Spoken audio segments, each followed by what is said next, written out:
What if I told you that Trump's new crypto czar, David Sachs, and the incoming Treasury Secretary just laid the initial groundwork for America's strategic Bitcoin reserve? Let's explore the two men who could make the strategic Bitcoin reserve a reality in the next 100 days, with exclusive interviews from the inaugural Crypto Ball. Let's mine deep.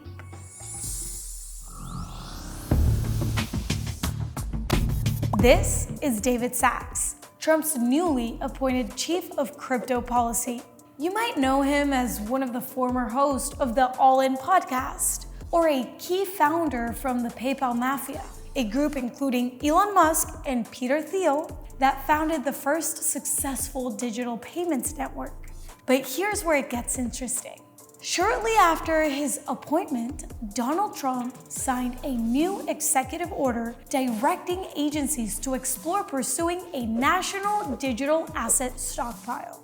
Now, before the Bitcoin maxis in the back freak out, the reality is clear. This is about Bitcoin, not Solana, not Ethereum, Bitcoin.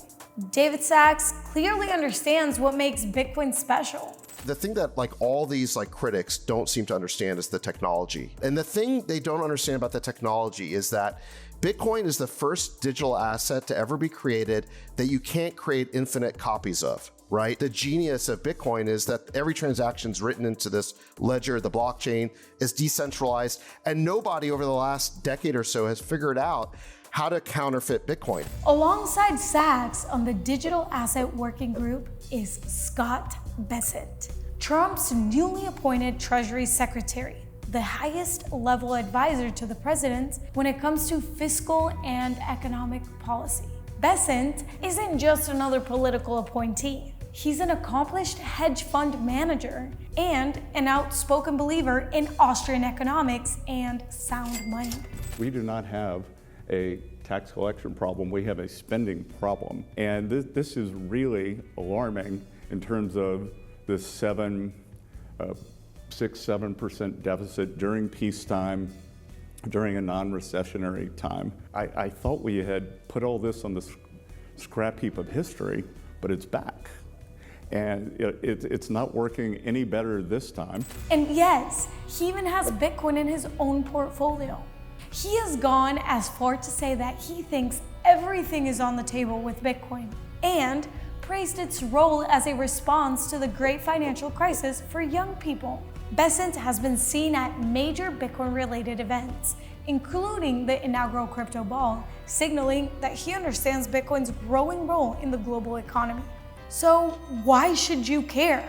Because the clock is ticking. The national debt is growing at an insurmountable rate, and even a brief moment of fiscal responsibility, 1 or 2 4-year terms, won't be enough to reverse course. America's financial foundation needs something stronger than wishful thinking to survive. If the US wants a fighting chance at anchoring its national debt, it needs an asset in its reserves that grows faster than its dollar liabilities, something that operates outside the current Federal Reserve System. That asset is Bitcoin. It's the only monetary tool that aligns with the scale of the challenge ahead, and the only one immune to the same inflationary pressures that caused the problem in the first place.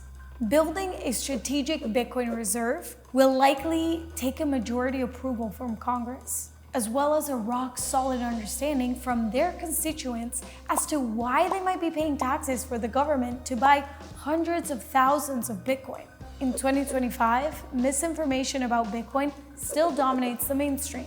And even within the crypto community, players like Ripple Labs are actively working to undermine a Bitcoin-only strategic reserve.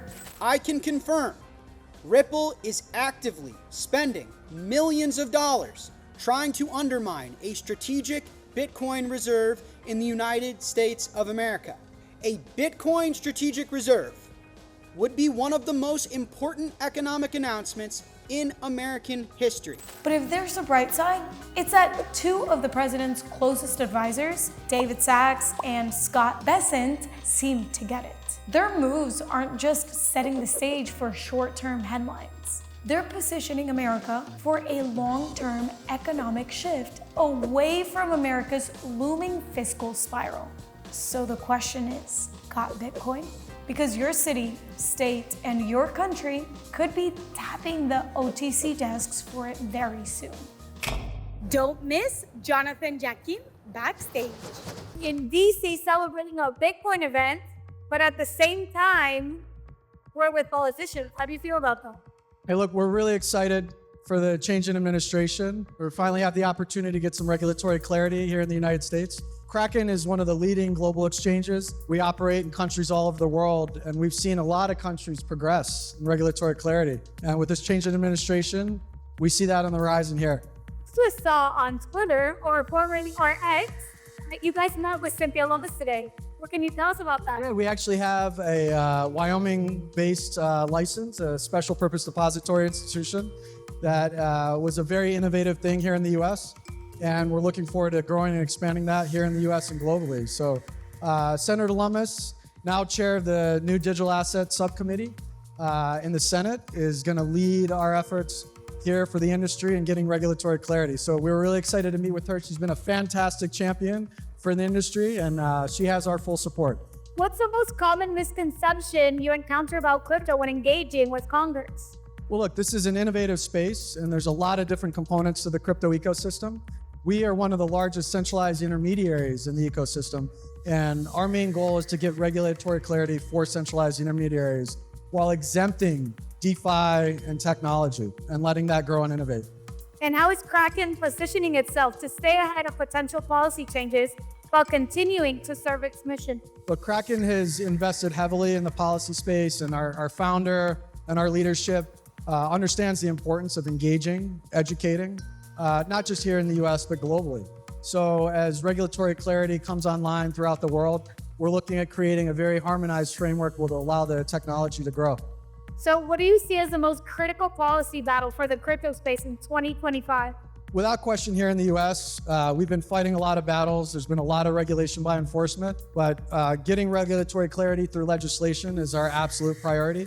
There's been an incredible amount of work on both sides of the aisle.